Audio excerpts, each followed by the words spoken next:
First of all, tell us highlight the kind of projects you've been working on, especially related to the United States press freedom this year. Well, during this World Press Freedom Day here at VOA, we worked on regional reporters covering DC specifically. So different reporters from different parts of the country, like Ohio, San Francisco, Pittsburgh. We follow one of them, who was Jonathan Salant, who has been a reporter for more than 40 years and covers the Capitol. One of the trends that we have, researched and reported about is how local journalism it's decreasing in the United States. So before, a couple of years ago, or more than a couple of years ago, we had over 100 of reporters covering the Capitol. People from around, reporters from around the country cover the Capitol. Now we have around 60 reporters covering the Capitol. And during an election year, it's very important to notice how, it could affect local communities. But what caused that decline? Well, different factors. What we did in our report was, talk to different experts, and they were explaining that one of them, since the pandemic, 2020, it decreased, immensely.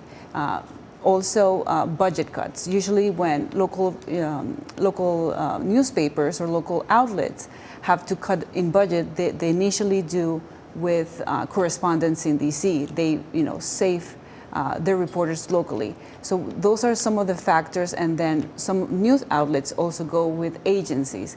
So experts and media advocates talk about how during an election year there's no reporters from different counties in the country specifically covering their legislators here in the U.S., here in the Capitol. Right. As we mentioned, Reporters Without Borders has released the annual index of the state of the press freedom.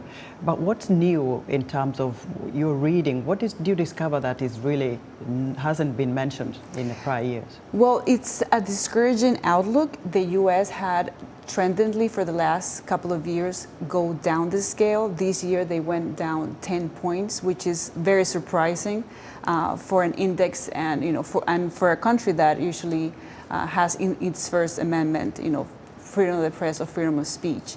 Other of the factors that we saw was about specifically how governments who are supposed to protect journalists and their work freely are not doing their work, or they're not doing their work correctly. So those are one of the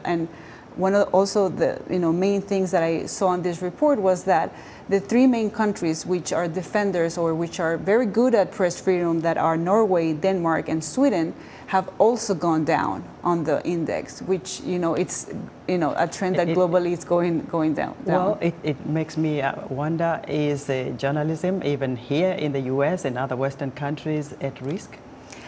I think advocates, when we report on media and we talk to media advocates and defenders, yes, there's a trending worry about how governments are not protecting their reporters, which also follows harassment due political factors or criminal groups around the world.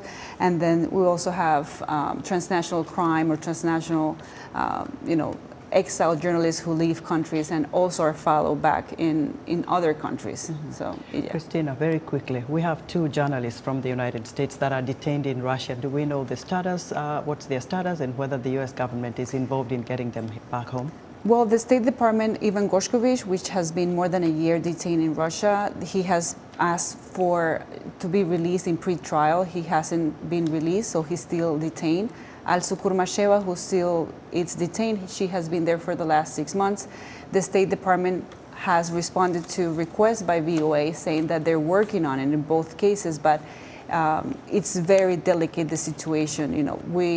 Media advocates and organizations are promoting and pushing for the State Department and the U.S. government to move forward on this so they can get released.